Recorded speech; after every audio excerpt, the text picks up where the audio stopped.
Yep. Okay, welcome to the 15th of our journeys down the old Shoreman road to Enlightenment, the world's most open-minded podcast. With me today is Buddy Schaub. He's a trombone player for the legendary American ska punk band Less Than Jake. Their latest album is out now and it's called Silver Linings. And the man himself has an instrumental solo album called Black Ice Volume 1. Oh, I'm glad you brought that up. Buddy, how are you today? I'm doing great. I was actually going to shamelessly plug my album. Oh, absolutely. I have it sitting right here, so I could do that. Oh, it looks wonderful. I'm going to it came out really good. shamelessly plug your other things as well. I don't know if you can see that, but yeah, I'm going to do that. So, you know, when you hear the words solo instrumental album, your eyes kind of roll the back of your head and you kind of groan. But this was actually really, really good. I listened to it on the old Bandcamp yesterday, and nice. It's really funky. Yeah, it's definitely not it's not Less Than Jake, that's for sure. But it's a whole other world of stuff that I do. Right, there's no trombone on it. There is actually one black. It's not on the record, but there's one Black Ice song I did a long time ago that has a trombone, like a dueling trombone thing on it. But I kind of left the trombone out of this project. So you are because I also do Coffee Project is another band that I'm in, as you can read on my coffee cup here, and it's a duet with just another guy and we're acoustic. But that started as a way for me to get some of these other songs out too, because the other guy was in Rehasher and he played drums in that band, but he also plays guitar and writes songs. And so the two of us were like, oh, this is our way to like get out of these other bands and play our guitar songs. But then I made the mistake of playing trombone on one of those. And then we was like, oh, it's cool when you do the trombone on here. So then now I play trombone on most of that. And so you've played on this, the Black Ice Volume 1, you've played everything on there. And so you're a multi-instrumentalist. I didn't know this about you. So yeah. Yeah, it's correct. Yeah, it's actually, it's not only that I'm multi-instrumentalist, the project itself is pretty weird too, because I basically started it because Less Than Jake was touring so much that I couldn't really be in another band. And I wanted to keep practicing playing. Like I had gotten a drum set and I was like learning how to play drums. And I had already played bass and guitar in bands for a long time, but I didn't have anyone to play with. So, and we were only home for short periods of time. So I needed some, and I just bought a bunch of recording stuff, which I also didn't know how to use yet. So I was like, well, I could just do all of this at once and learn how to play the drums, learn how to record stuff, and keep up on all the other instruments. And so what happened is, though, I started with, I would just record drum parts with no idea about the rest of the song. So it's like I go down there and I'll do like, 3 different beats for the song and kind of create the basis of a song. And then I'll do like 10 of those at once and have like a whole bunch of like things ready to go for when I get home from tour. Then I can just come out and play bass over the drums and kind of just jam with myself. And then I put guitar and stuff on top of that until I feel like it's done. So it's like reverse songwriting is what I've been calling it. Because it's not like normally you write a song and then you go in and record it. This, I was like just writing some drums and then just kind of jamming with myself on the way up until it becomes a song kind of. So it's what I've dubbed reverse songwriting. Great analogy. So you're no in vocals, Florida. So you're in Florida. Where are the rest of the band scattered? Because you mentioned that they came into town to meet and practice and stuff. Yeah, we're kind of recently before that show we played a couple weeks ago, and they actually came in about a week early, and we worked on some new stuff. We did a video for a song that's a new song that hasn't come out yet. We did a bunch of extra stuff besides just practicing, and then we got a little practicing under our belt for coming over there to your island. But yeah, so Roger is the only other person that lives in Gainesville with me. Our sax player JR lives in Connecticut. He was living there when we met him, and so he just stayed there. Chris has kind of moved all over the place, but he is now settled in Knoxville, Tennessee. And our drummer Matt is in Nashville, Tennessee, and that's where he has been living for a long time. So we're kind of, yeah, like you said, scattered pretty much all over the place now. We still claim Gainesville as our home, but there's only 2 of us that actually live here. Is that North Florida, Gainesville? Yeah, it's like north central. So if you know where Disney World is, like if this is Florida, the curve. Orlando's kind of right there in the center. We're like an hour and a half north of that, or almost 2 hours really.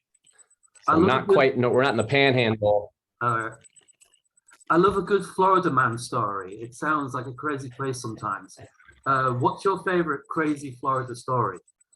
Oh man. Uh,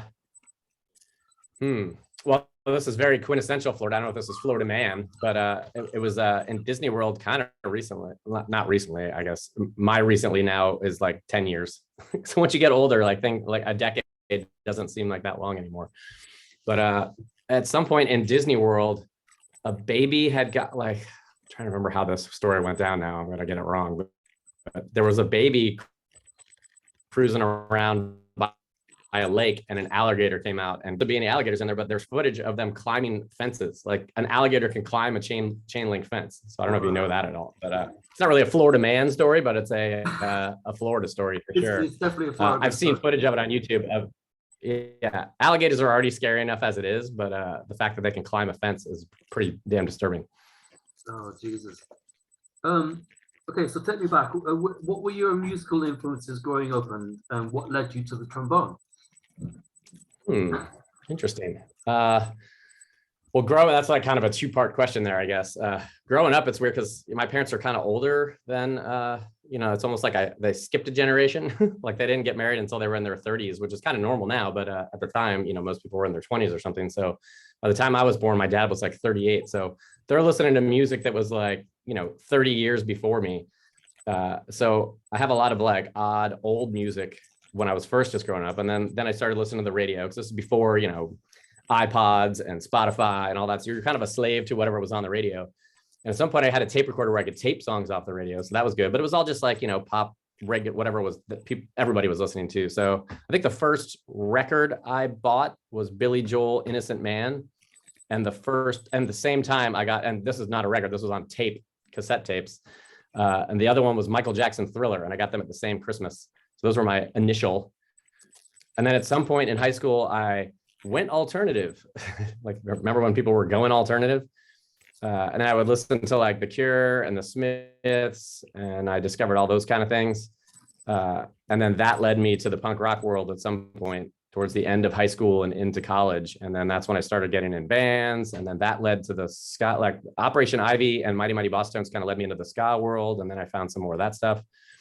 But to back up and get to where how I ended up on the trombone, when you went into middle school here is like 7th and 8th grade, or 7th, 8th, and 9th some places, but it was just 7th and 8th grade for me. And you either had to take the wheel, which was a whole bunch of different classes throughout the whole year, where you would take like shop and typing and home ec and stuff like that, or you joined the band.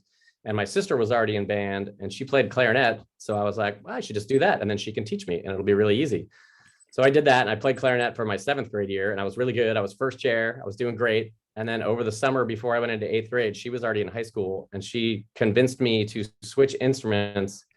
I think motivationally, she convinced me of this because I think she didn't want me in her section when I got to high school. She was like, why don't you try something else like trombone or trumpet or something? And so I switched to trombone because I knew like 3 other guys that were playing trombone, and I was like, I could just go sit with them instead. So it was really kind of on a whim. I wasn't like I was drawn to the trombone. I didn't realize how difficult it was as an instrument too, because it is a very weird one in that it's fretless, like a fretless bass is something that most people would maybe be akin to, or like the voice, like the human voice, how you can kind of go in between notes. So there's all that, I'll show you. I can get in between all that stuff. So in order to get those things on a in order to get actual notes on the trombone, you have to go in these positions. Actually, go this way. So like this is first position, this is second position, this is third, but all those things have like this, there's no like stop. There's nothing that tells you where to stop. That's all here. Yeah. So, and each one of those, within this first position, you can like hit a lot of different notes. So while you're going down the trombone like that, you have to do all that with your lips, and each one of those positions is a little different to keep it in tune as you're going up and down. So it's a lot of ear and a lot of lip stuff, and it's not like like a guitar where you put your finger down and it's the note, and you just tune it. So I didn't know that at the time, but I think that made it a lot easier to learn something like that when you're that young, because you're just kind of doing it and going through the motions. Like if I tried to pick that up as an old dog, learning new tricks would be a little rough. Yeah. How's that for a long ass answer? No, Long ass answers, fine with me. Tell me how you met the other boys, and when. How did that come about? Yeah, that story actually coincides with how I ended up in the band as well. I was playing it in another band where I played bass at the time, and I had given up the trombone already. I hadn't played trombone since high school, and this is like, a year and a half into my college.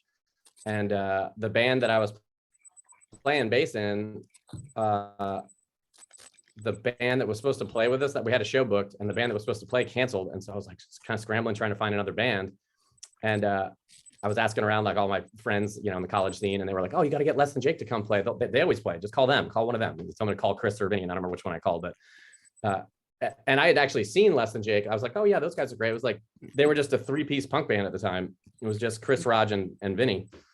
And I actually saw them before they had Roger in the band. But when they came to the show to play the show with me, they had a sax player. Jessica was playing with them, and I was like, "Oh, that's kind of neat." And I was, the more beers I had, the more of a good idea it seemed like to go ask them if they needed a trombone player. I was like, that could be something that would be fun for the summer. So I asked, and sure enough, they were like, "Oh yeah, come out on Tuesday and we'll try it out or whatever." So I got home the next morning. This was like a Saturday, and I woke up Sunday morning with a hangover and was like, "Oh God, I told them I was going to play trombone." So I had to luckily I had it with me. I brought it to Gainesville with me, and I dug it out. It was like rusted shut. I had to like kind of lube it all up, and I went out there, and then the rest is kismet. We clicked right away. We laughed pretty much the entire time I was out there. And again, like I said, it was something I thought I would do for that summer, like the summer of 1993. And here I am some 30 years later. Wow, that's amazing. I wanted to talk to you in particular because, unlike other horn sections in other bands, you're quite animated and quite active on stage, which I love. Where others just kind of like politely kind of stay in place. Where did that come about, the desire to do that? Yeah, I think I'm kind of a frantic energy guy anyway. And like I said, I was in other bands, and so I'd seen bands, and I was in the punk scene already a little bit. And I always hated when bands just kind of stood around and didn't engage at all. And I've honed my nonsensical dancing over the years, but originally I really just kind of spazzed out on stage and jumped around a lot. And I was really just trying to keep the energy going and engage with the audience, which is what we still do to this day. And I've always been like kind of a little bit of a weirdo, so I think that's where some of that came from. And I always hated seeing like horn sections, especially if they were just sitting behind like a podium, like in the 50s, like Lawrence Welk type thing, reading music. Like, I don't know, it just doesn't seem as engaging or fun. And so, with 5 people up on stage, everybody but the drummer, I guess, running around, and it's just like so much eye candy that it's like hard to keep straight. I think when you engage with the audience, you get more back from them, and that also just charges me back up. And so then I engage with them again, and then they engage back, and so you get that kinetic energy. So even just early on, oh, go ahead. Sorry, yeah, I'm just saying that does come across in the Less Than Jake shows as well. And I think you have a very unique kind of like connection and touch with your fans, especially live. Having got to see you for the first time after 20 years, a couple of years ago. I'm going to ask you about that gig in a moment. But yeah, do you feel that you have like a special connection with your fans on stage? Yeah, I mean, I really do. Again, like just from the beginning on, we were really just trying to get people excited originally. But now, we already know that people are, we're going in. We usually assume that people are going to like us because they bought a bunch of tickets to the show. But yeah, I mean, I still feel that. So I'll recognize half the people in the front row because we get a lot of people that come to the shows multiple times, and so it's like playing for your friends almost at this point, which was kind of how it was when we started out. But our friends have grown in size. I'm singing the lyrics back at them, and you really just get this connection that further charges us up, and then that charges them up. It's just like I said, the kinetic energy is just it's exponential, as it just keeps coming back and going back out. It just turns into this kinetic vortex. I mean, I got into you when I was in my 20s, and I'm in my 40s now. And now we're middle aged. Do you find the audiences of aged, or is there still a younger presence at your shows? We get a little of both still. I think our mean fan base now is in the early 30s to 50s. That's like where our the meat of our fan base is. But we still get new kids. I think that's what was really good about the Warped Tour for us, because we did that so many years. Sorry. And we would definitely gather new fans on that, because it's like it was a much younger fan base. And so we would get this all the time when we'd play the show, and then we'd go to the merch booth to do like a signing. And the people that would come through the line were, a bunch of younger people, and they would always have the story, oh man, my older cousin listened to you, but I never actually heard, I've heard of you, but I never really heard you, or any of that kind of stuff. And they were like, this is the first time I saw you. I'm totally going to come back now. So we would always win people over at Warped Tour who had heard of our band, but didn't really know what we were all about. And so I think that was a good way for us to keep recharging the youth at our shows. The funny thing too is when we first started, all of our fans were really young, because ska was kind of popular with younger kids when we first started. And so we would be playing, small bars and stuff, and none of them could drink. So we were always apologizing to the bartenders that nobody was getting, like everyone was ordering Sprites and not tipping and all that kind of stuff. But now it's turned into quite the opposite. It's a bunch of whiskey drinking old men. My favorite album of yours is called Hello Rockview, and can I see that? I didn't hear it. A little glary. Yeah, Hello Rockview.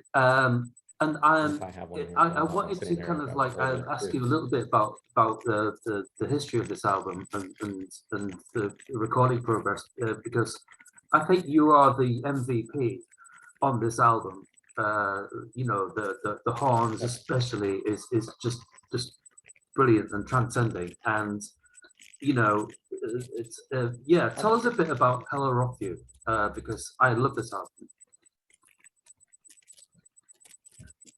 Okay. I mean, there's a lot. It's weird because it came on the heels of Losing Streak. So Losing Streak was the first record we did for Capitol. So, we had a bunch of time to write those songs, because we weren't on the major label yet after Losing Streak came out. So it's the quintessential story of our first major label release. Then we were on the road pretty much for the entire next year and a half consistently. So writing songs kind of sort of happened on the road, but not really. It was like hard to write on the road because you're in the van and you're not really, this is before we had a bus or anything. And so there wasn't a lot of extra time to like get all our instruments out and try and write songs. So it would be like in between tours, we would scramble to write something. We only had maybe 6 songs going into that record session. And so when we went into the studio, we were writing stuff in the studio. And a lot of the time the horns were like off somewhere else, like we were like having a sectional somewhere and trying to work on a song that they weren't recording. So it was a lot of cramming that stuff together and like a hurried, frantic thing going on. And at that time too, another interesting thing about that record is, since we were on the road a bunch and we had a few of those songs, but none of them were really done. And we were playing them live anyway. We'd play the song and the lyrics wouldn't really be done. And Chris would be like just making up lyrics to part of the song. And some of the stuff changed. The arrangements would be different on the record, but you couldn't get away with that now, because you do that and it'll be all over the internet before you even have a record out. So this was, pre-internet really. I mean, I guess the internet was around, but it was still pretty fledgling. So yeah, it was a pretty wild time, and it kind of went by in a blur. And the one thing I kind of hate about it a little bit is that we did do it so rushed. Like 3 months later, you're playing the songs, you're like, oh, we should have done this, or this should have been that. You have all these like revisions in your head of what you think maybe it could have been instead. But turns out the record is a fan favorite, so I guess we did something right. No, it's really surprising, because I just think it's just such a perfect album. I mean, just top to bottom, it's just banger after banger after banger, and it's just brilliant. And I love it so much. Yeah, it's definitely on my list of, it's definitely on my list of faves out of the batch. I'm a little, it was the first thing we ever did on Pro Tools, and the guy that recorded it, the producer of the record, was Howard Benson. And he had never worked with Pro Tools either, but he had just gotten it and was like, let's try and figure this out. So we were doing all this stuff digitally. We did a lot of it analog, but then the vocals and the horns we did to digital, and he was learning the program. So I kind of feel like some of the way the horns sound on the record is not quite as natural as it could have been. I think some of the stuff that happened once it got converted to digital ones and zeros, it kind of sounds a little effecty to me. But I love the horn parts and I love the songs. I just feel like maybe the recording, if we had done it now, would maybe be a little, but you know, there's no way to tell. There's some magic and things that just happen the way they happen. And then the people that latch onto that record, usually like yourself, are now older. So it came out when you were in your 20s. Yeah. And everybody, I mean, this is true for everyone. The music you listen to in high school and college is what sticks with you for like your whole life. Like you can always go back to those songs and be like, wow, that was magic that time. Because you're processing everything differently then. You're like so young and you're absorbing life in such a different way. And all the music goes with those memories. So people really cling to those things that they listen to at that time. So which is why our fans that are huge Rockview fans are all in their like 30s and 40s now, because they were in college when they were listening to this stuff. So, but yeah, I mean, you know, it wasn't as rushed as I'm saying it. Like, obviously we put some time into the songs and stuff, but yeah, there was definitely some frantic energy. I think we work really well that way too as a band. We definitely procrastinate a little bit. And then when it's like, oh shit, we have to have this done now, we like, you know, we work well under pressure. We wrote a couple of those songs were like fully written in the studio, just like Great American Sharpshooter. They were like, we need another song. We need like some sort of, and just came up with it on the spot kind of thing. So I'm not really good at coming up with the horn parts on the spot. I like to work behind the scenes a little bit. I'll come up with like when we're sitting around at practice, and then I'll come up with like the beginning of a horn part. Then I like to go home and you know, work out the details a little bit, you know. Yeah, that's what I wanted to come on to. I really want to talk to hear about your songwriting process and where you come into it. Rather than go through everything, I thought we could maybe dissect my favorite Less Than Jake song, which is Nervous in the Alley. How was that structured, and where did you come in with your part?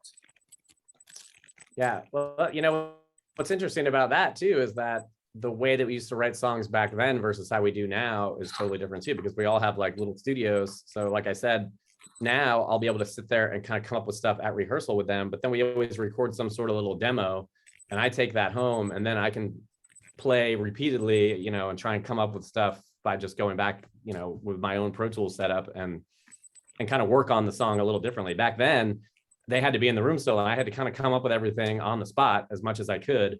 So I'm trying to remember that one, if I came up with the horn part at a rehearsal or if it was in the studio. I do remember being in the studio and bringing the horn part, that horn idea in, and like Howard Benson was sitting there, and I was like, I got an idea for the intro.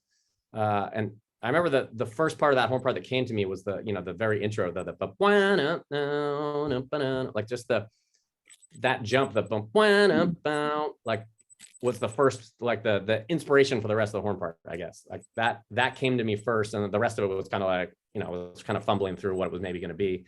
But then by the time I actually took it to everybody else, I had kind of sorted out, I think, pretty much the whole part. But I remember the catalyst, like the inspirato there, was that just the very first, you know, phrase of that line. And then I kind of think even the very end of it is a little bit stock, you know, the da da da da da da, like, you know, that's what's weird too now is I used to get away with doing a lot of stuff back then, and people were like, yeah, that's great, let's just do it. And now Roger will dissect my horn parts beyond belief and like try to like change things all the time. He likes to put his fingerprint on things, I think. It can never be good enough when you come in with something now these days. So, but then all of his stuff, when he brings his stuff in, it's perfect. I've already thought about all the options. Does So play it's become a different monster. Does he play the horn? horn? Like the line? Does he play the horn? Oh, does he? Yeah. No. That's the only thing going for me too, is that if he could play the trombone, I might be out of the band by now. Who knows? But yeah, so that's the good thing, is that he can't play any horns. I think actually though, when he started, I don't know if this was his first instrument, but he played violin, or I think he actually played viola, like the bigger violin, in like in the symphony growing up in high school. And then he was more of a guitar player and drummer than he was a bass player. He actually only played bass in our band by default because we needed a bass player. So being the guitar player though that he is, playing the bass is like super easy. It's 4 strings. And he kind of plays the bass like it's a melody. Yeah. Which is also how I played it. He doesn't do a lot of just like do do do do do do do do do. He doesn't like hold it down a lot. He's trying to play as many notes in every measure that he possibly can. But yeah, so usually though, to get back to the songwriting side of things, the 3 principal songwriters in the band are JR, Chris, and Roger, and so they'll come with like an idea for a song. Usually, so a lot of times Rogers are pretty worked out nowadays, but they'll have like a shell of a song, like a verse and a chorus, or like a melody idea, or like sometimes there'll be lyrics, sometimes there won't. So these days I get in pretty early on the horn stuff, because there's going to be like, here's the section that's going to be an A section where there's going to be horns, or like a guitar lead So like I know like certain chunks that I can start working on before there are vocals or anything. Doing the choruses and that kind of stuff, you got to kind of wait until there's a melody, so you don't want to walk all over everything else that's going on. So usually I'll start with the things like the beginning of Nervous in the Alley. If there's a part like that in the song, then I immediately start working on it. So the song could be in really early stages of the game, and I'm already working on that stuff. Even back then, because I think I did even have like a little tape recorder or something. That's what we do now. We just use the iPhones and like the little recording feature on there. I'll just do that at practice, and I'll have like this crappy version, but it's enough to work off of.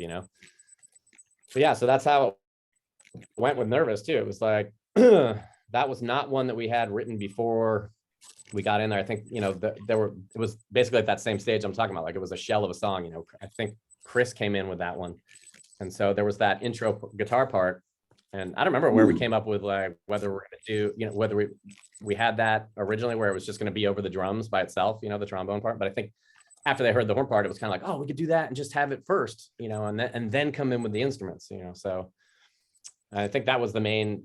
That's the main line in that song that we came up with. Everything else was kind of just written off of everything else that's already going on in the song, all those little stabs and, chorusy stuff.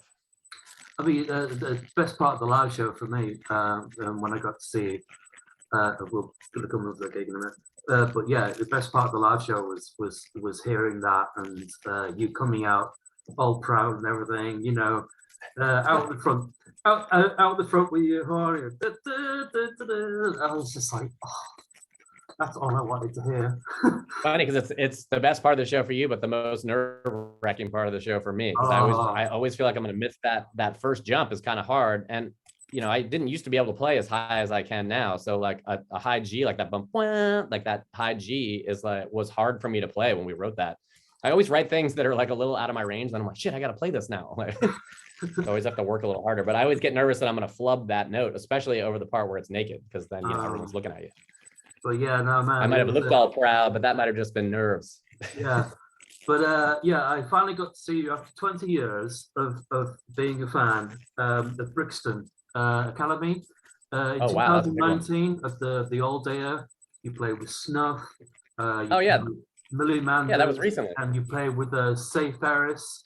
And I'd seen them years ago, but they hadn't been over for a long, long time. So it was a big, big night for me. Having to see you first and seeing Say Ferris again. And yeah, I got to meet Millie Manders at the bar because it was made an all dayer at the last minute. So everything got shunted around, and I'd already booked my coach to come up to London. But so I didn't get to see Millie Manders, who you're playing with on your tour, which I'll plug in a bit. Yeah, coming up. So do you have any memories from that show? Because I just you guys are just wonderful. I've loved it. Yeah, I thought that whole tour that we did was great.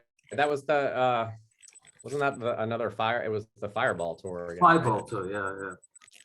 If it was with you got Fireball shots on the way in. Yeah, and thank you for that. Yeah. So I had plenty of those on the whole tour because we always had to go out and like do like meet and greets where we're doing shots with the fans, and somehow I got elected to go do that a lot. Oh, okay. But yeah, that playing that Brixton Academy, not only is it just legendary, it's been in like videos and stuff like that, but it's so huge too. So luckily we've already played there before, so it wasn't as nerve-wracking as maybe the first time we played there, but it's just more of like a milestone again. You get to go in there, and I was taking pictures all in there during sound check because it's such a huge room, and it just looks amazing. But yeah, I don't have specific memories of the actual show per se, maybe, but yeah, the pandemic kind of wiped out all memories. It's like 2019 is so recent, but it seems crazy long ago. We've been through all this no shows. That's pretty much like the last stuff we did before. We had like another tour right after that with Bowling for Soup in the States, but it was a pretty short one. It was kind of a small market tour or whatever. We only did a couple other shows, and that was it. Sorry, have you had to cancel any Russia dates? Oh no, we didn't have anything planned there, luckily. We've actually only played there once before. We flew over, it was right when they annexed Crimea too. So we were a little nervous about going because where we went is literally right across the channel there on this little tip of Russia. Like we flew into Moscow and then took another smaller plane to this little town and then drove like 3 hours to get to where this thing was. It was like a festival that was right on the beach. And I was swam in the Black Sea, and it was like all this, it was this fun adventure. But we passed like some tanks and some weird stuff while we were driving around because they were moving into Crimea at the time, which they now control and are moving into the rest. But luckily, we didn't have anything booked there, and so we're off the hook on that. I'm getting a little nervous about even coming over to you guys in a few weeks or a couple weeks. I know you're just closer. Like I know we're nowhere near Russia at that point, but it's still closer than where I am right now. So, well, in 2 weeks, I'm going to Poland. Oh, good God. I'm going to see Auschwitz. And were you just already planning to get, you were just already planning a trip there? Yeah, I've planned it for a while, but yeah, it's just Poland is border on the Ukraine. Yeah, right on the border. That's where everyone's. And it's one of the places that they're worried that Putin might kind of like go into, but no, yeah, it'll be fine. But yeah, I'm yeah. When are you planning on going there? In 2 weeks. 2 weeks today. Oh man. But, yeah. No. So wait, are you going to be back in time for us to come to England? That's the other thing I was going to mention. Unfortunately, well, I work for the WWE nice. wrestling. I'm a writer for them, and you're coming over WrestleMania weekend, and so you're going to be at that instead. So no, I'm not going to be at that, but I have to be on call to kind of like do any edits. Right. I have a script writer and an editor. Oh, that's amazing. Yeah. If you told our sax player JR that, he would lose his mind. I know he was a CM Punk fan. He when I came to see you, he had a CM Punk T-shirt. I was like, yeah, man. Yeah, well, we actually know him. Like we met CM Punk, and now they're friends. I mean, I would call them friends. They talk, they text each other on the phone and stuff. Well, no, he's a huge wrestling fan in general, though. Yeah. No. I saw him when we came to at the Brixton show. He had a CM Punk T-shirt on. Yeah, I remember that. But I didn't know wrestling was scripted. I thought that was all actual what they were. I'm just kidding. Sorry to burst your bubble, but yeah, no, I write for them, and basically I work a bit in talent relations, and so if what we kind of like present is a problem, they call me, and it's all done remotely. Right, you have to rewrite. Yeah, write and rewrite, and I call it to script meetings and stuff. But yeah, that's what I do. That's great. It's only something a job that I've had for about a year, and yeah, so it's pretty cool. I got to work on the Royal Rumble and the Elimination Chamber. Yeah, and I get to work on a couple of matches for WrestleMania, so it's really, really exciting.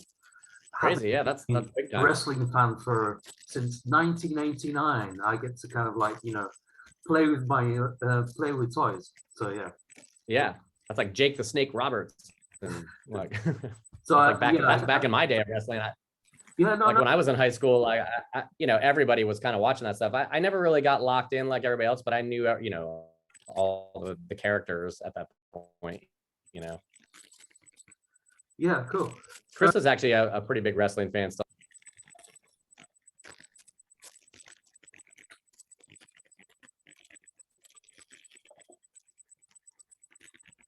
Can you hear me?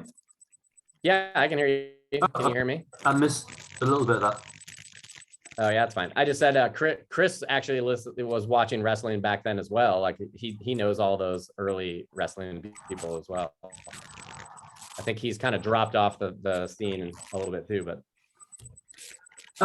did you watch that series Glow? Oh yeah, no, I've known it. Yeah, no, I didn't watch it, but yeah, no, I know a couple of people that were in it. But yeah, it was. Oh no, the Netflix remake of that is what I'm talking about. But the serial. Yeah. No, I didn't watch it. Yeah, exactly. I know a couple of people that were pretty good. Tell me a little bit about your COVID experience. I know you guys did remotely an EP of new songs and everything, and that was great. But what was your kind of like personal experience at home? Well, I hate saying this because it was such a terrible time for everybody, but for me, it actually worked out great. Like my wife and I had already kind of done a bunch of stuff in our backyard to make it really nice. My house is is a nice place to hang out. So we did a good job with the band of keeping a little bit of money coming in. I had to get on unemployment, which sucked because I've never had to do that in my life. But I had money saved, and for me, it was just great because I got to be home for the longest. I've been home since we'd started touring as a band in like 1995. Like we did shows around Florida, but we did our first U.S. tour in 1995, and I've never been home more than like 4 months out of the year. And so we were home for almost 2 years straight. I had been married to my wife for like 4 years already, and we had never spent that much time together. So for me, it was good in the sense that I got to like be really grounded and have like a time at home. It was really weird time to do that because we couldn't travel or do anything, and we were constantly worried about being sick. And before the vaccine, it was really wild at the beginning when everyone was like wiping off their groceries with with Clorox wipes, and it just was like really scary at first when no one really knew anything. But once things started settling in, and as long as you didn't believe a bunch of misinformation, I think you could navigate your way through it. And I just kind of tried to make the best of it. Yeah. Is there a new album on the cards that you mentioned? The latest album is Silver Linings. If you could tell us a little bit about that. And that's already old. Yeah. Yeah, I thought it was a new thing, and then I looked it up. Well, it is, but yeah, it came out December of 2020, and the problem is, we wrote it a year before that. Like we got done in December of 2019, finishing recording that record, and then we were supposed to stay home for a few months. You don't want to go start touring before the record's going to come out, and it was supposed to come out in like May, and we already had plans for the rest of 2020. Where we were supposed to do a US tour, a whole thing in the summer, and then like a whole fall tour. Like that fall tour that's going on in Europe this year is still like been postponed 2 years in a row already. But, we had plans for this record coming out, and it was the first thing that we had done without Vinny on the drums. So it was like Matt's first record playing drums, and it was, our first record taking a stab at writing all the lyrics because we wrote all the lyrics for that. So it was kind of a big deal for us to put that record out, and we were, hoping to tour on it and be able to like, show the songs to people. And so we were a little nervous about putting it out in the middle of the pandemic. But yeah, so that whole thing kind of came and went without us really touring on it, except for the little tour we did in the fall, but it was already, out for a while, but we've been playing songs off of it. But yeah, so now we got together in early December, and everybody came down and we hung out for like a week and worked on songs.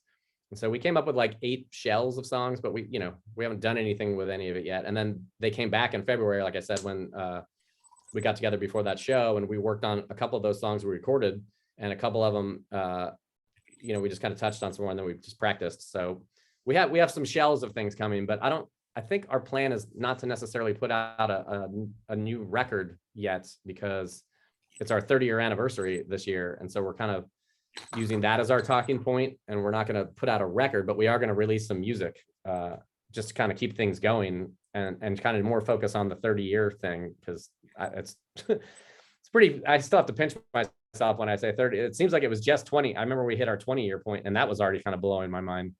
And now it's already been another decade, which I don't understand how that possibly happened. But it's weird because I think about when I was in the 80s, and like the Rolling Stones were having their 20-year anniversary, and I was like, wow, they're so old. How are they a band for 20 years? Like all like these mesmerizing things when I was back then, and now my band has done that, and it didn't even seem like it was that hard. It's pretty crazy how time works. It's just a wild. Some things seem like a long time, some things seem like no time at all. You have some wonderful albums. I'm a big fan of The Losing Streak. Big fan of this one, Losers. Oh yeah, Losers, Kings, and Things We Don't Understand. I can't really read that at the bottom of it. Yeah, it's Losers, Kings, and Things We Don't Understand. But it's great. I've just downloaded it. It's just wonderful. I love this album as well, Anthem. Yep. Yeah, it's just banger after banger after banger. The interesting thing about Anthem, we actually did that record the same time we did the B is for B-sides record. So we wrote all 30 of those songs at once. That was like a big prolific time for us. We wrote all that stuff in about a month and a half, just out at the warehouse kind of thing. And then we went and recorded all of it at once. It's just a wonderful, wonderful thing. But there is one abomination. Whose idea was this? This is actually a great story that we kind of put ourselves in a corner. That's really old, so we did that in the 90s. And what happened is when we first started touring, I don't remember who started talking. We had joked about doing like a Grease cover record, right? Because, we all like the movie Grease. And we kind of joked about it, and we had said it in interviews a couple times. And then it kind of got out that we were doing it. And then people kept asking about it, like to the point that we had to do it. We basically had like talked about it enough that it became such a thing that we were like, I guess we have to go make this stupid record now. So we really just went in there and kind of like, shat that out into the toilet, basically.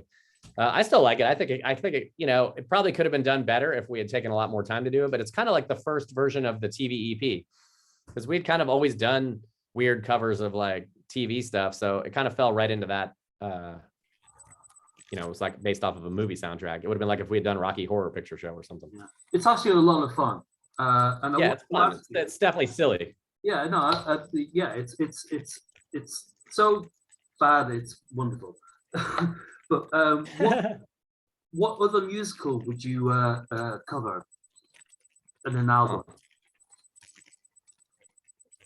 That's a good question. You may have stumped me, because this would be a good question for my mom and her brothers. They loved musicals. Rocky Horror. I mean, I did just say Rocky Horror, which would be good, but I don't know if I would really want to cover that either, though. I'm not a huge musical fan. I like watching musicals or whatever, but I feel like the music in musicals is a little bit campy for me sometimes. It's like all that Rocky Horror Picture Meatloaf stuff is definitely campy, and then it's either too old-timey musical like Oklahoma or something.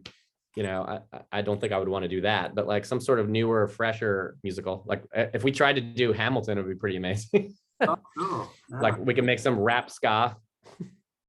Well, just general kind of like cover versions. What would you like to kind of Less Than Jake to cover in the future? I mentioned the TV EP a minute ago, and I really liked doing that record because the songwriting that goes on for TV theme shows and commercials, the people that write that kind of stuff are, really good musicians. So there's a lot of like crazy music that's packed into like a minute. They're always like a minute long. So it has to be like, it has to fit into that little chunk of time that the starting, for a TV show is. But there'll be like key changes and crazy horn parts and all that kind of stuff. So I think when we went and did those 11 songs for that, it was kind of a learning experience for all of us too. We, learned some stuff from trying to cram as much musicality as you can into a minute. So I thought that project was really cool. We've actually talked about doing that again. I'm in danger of creating another Grease here right now, but we've talked about doing the TV EP round two. Well, we'll see if that ever comes to fruition or not.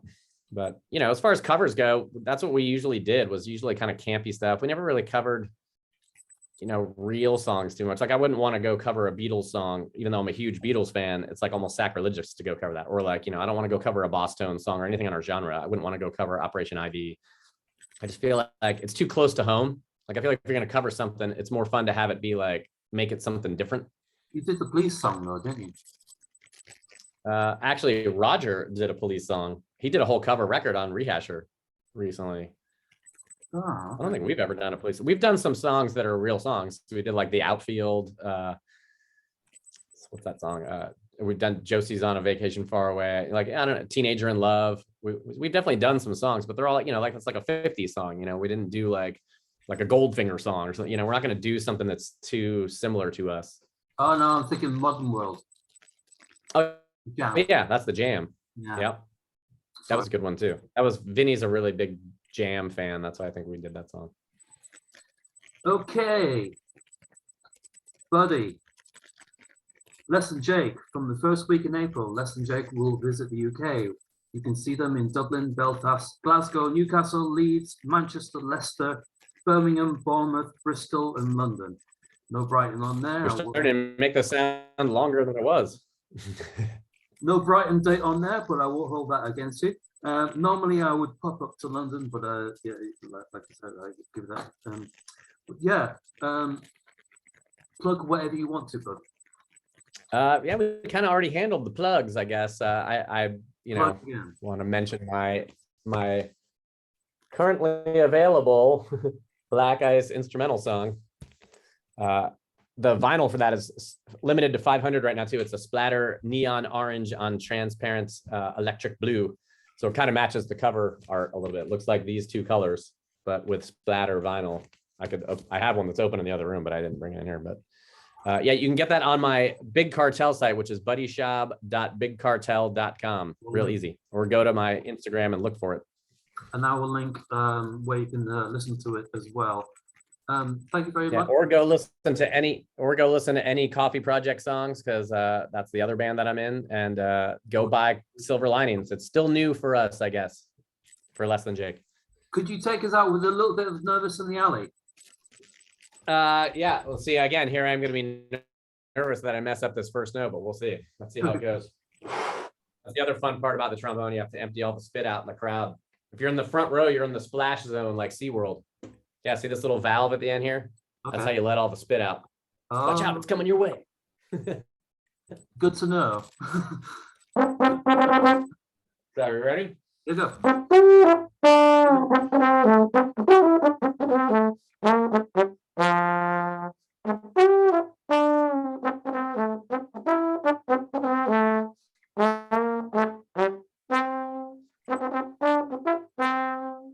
Thank you very much. I was nervous in my bedroom. Sorry? I said I was nervous in my bedroom. Nervous in my bedroom. Buddy, thank you very much. I will see you again sometime, my friend. Yes, this was great. Thanks. Thank you, mate. You made it very easy and conversational. Thank you. I like that in an interview. Cheers, mate. All right. Cheers to you too. Good luck with all the wrestling stuff. Thank you. See you later. All right.